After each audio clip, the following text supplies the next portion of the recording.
Well, good evening, everybody. It's about 6:30 here in Western Kentucky. It's Central Time, and it's been hot and humid lately, and I've got a lot of growth going on my Hoyas inside, and I wanted to show you that. And then I just cut my string of pearls. I've had it for a couple years and finally got it growing really good, and it's taken off like a weed, and it's time to cut her.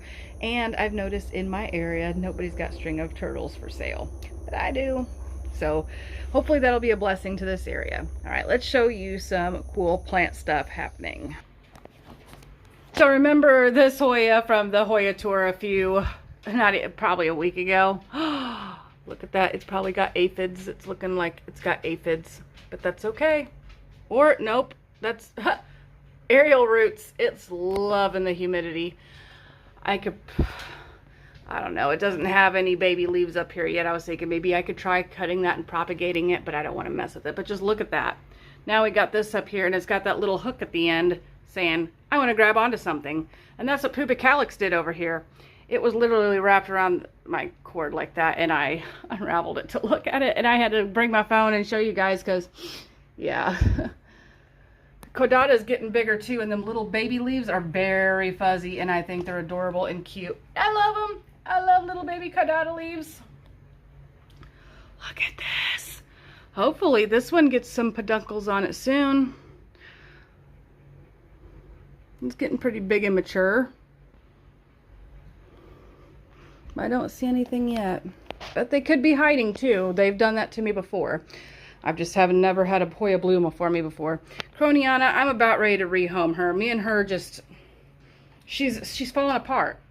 This Aglaonema, oh, I've killed it, but I'm bringing it back, obviously, so I'm going to give it another shot. So, oh, and I did not realize it when I bought this Hoya. It came with peduncles. And if people have been watching my Facebook, I have Hoya peduncle watch, and that's the one right there. Ooh, if I can get to focus really good. It's doing more and more cool stuff every single day. Come on, where you at, peduncle? Where'd you go?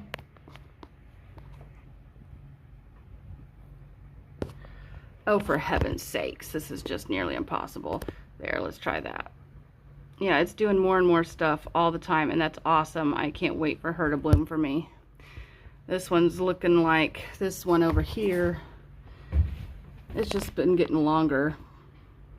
So hopefully it'll do something too. And then it's putting out active new growth like baby leaves. I'm noticing new baby leaves there. Parvifolia is doing good. All right. So, let me put the Hoyas back and get myself together here. I am going to make some prop cups and list them on Facebook. So, and probably on Craigslist too. I'm trying Craigslist out to see if we'll buy plants there. I don't know. All right, let's go do that. See my cute little peperomia, well, it is a peperomia, peperomia prostrata, string of turtles. There, I will say it. And I grew it in like a clawfoot bathtub type pot that someone drew holes at the bottom for drainage. I put some leca on the bottom to help the drainage a little bit more, and then just put some chunkier potting soil on the top of it, add a little extra chunk, and it likes that. It did not like being too close to the grow light, and it did not like my west facing kitchen window as much as it likes where it's at now. So that just gives you a little something to play with when you get this plant too. Just figuring out lighting is basically key with it. So I have my cheap, decent, long fibered sphagnum moss here. It does have some sticks in it here and there, but not too bad. So I work with it considering the price point of this versus some other sphagnum mosses you can get, like that Lenogo or whatever, New Zealand. And it might be better, but this works okay for me, and it's cheap, so I use it. You can get it at Lowe's and on Amazon for sure. And I used to get the Better Grow Orchid Bark mix because it had like the horticultural charcoal, perlite, orchid bark chips. It was just really chunky, and then the charcoal was in there. But it used to be like under $6 a bag, and now it's about $17 a bag. So I switched to what I could find, which is Miracle-Gro Orchid Bark. Miracle-Gro is owned by Monsanto. Monsanto is owned by Pfizer. Yeah. So but that's what I could get at the time, and that's what I'm working with.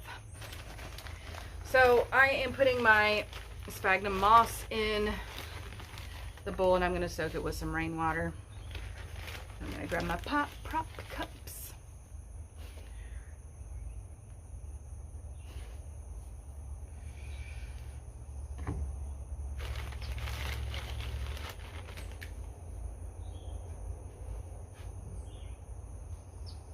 I'm also picking out some of the sticks with it.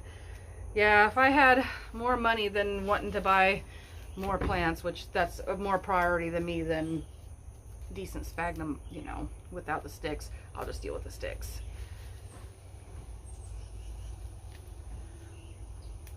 Priorities, because this hobby can get pricey, but it doesn't always have to be. You can find ways around it, and that's what I try to do.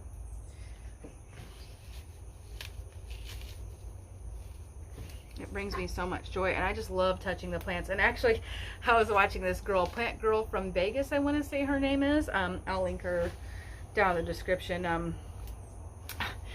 was watching one of her videos, and she's just sitting there touching all of her plants, and I said, I'm a plant toucher too. And, excuse me, and I was just thinking, like, maybe we should make a video about touching plants. That might be weird, but I'm weird, and it's fine. I'm always going to be weird regardless, so just do you, boo. All right, grabbing my watering can now. I'm gonna let this soak while I grab my little prop cups that I make.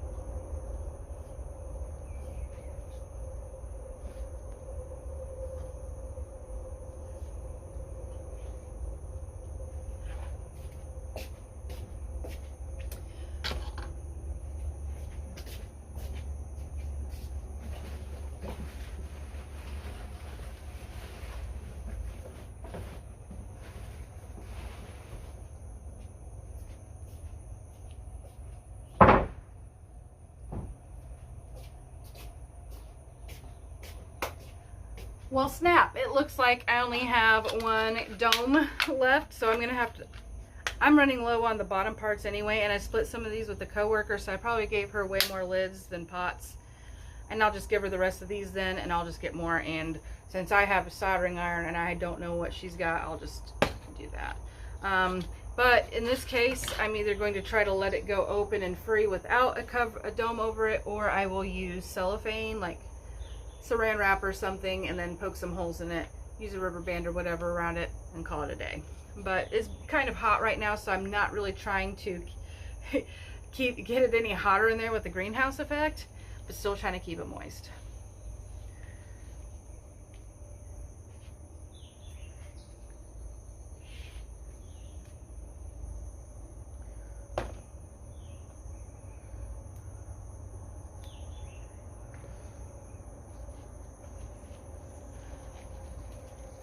So then you're going to want to, when you're working with sphagnum moss, and especially when you're using it for props, wring it out.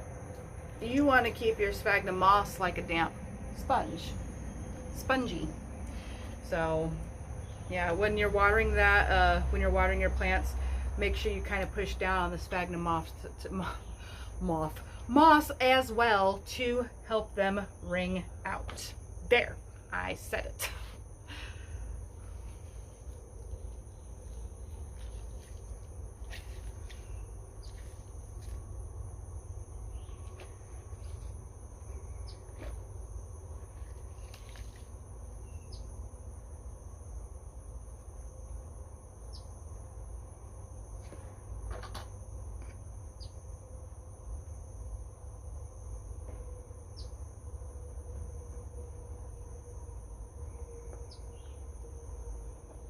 Okay, so I have 1, 2, 3, 4 little vines here that look, there's one of them just for show. And some of the leaves fell off of these, but you know something about peperomias, you can propagate them by leaf as well. So it's always worth taking those fallen off leaves and chucking them right back into the pot and seeing if they'll grow. So I'm going to put 2 vines in each and sprinkle some of the fallen off leaves in each. The cut end I am going to put into this sphagnum moss, and then since String of Turtles is a creeper basically, and any other vining plant, they can also grow roots, like aerial roots that turn into soil roots from their nodes as well. So laying them across like that will be okay as well. Will be okay.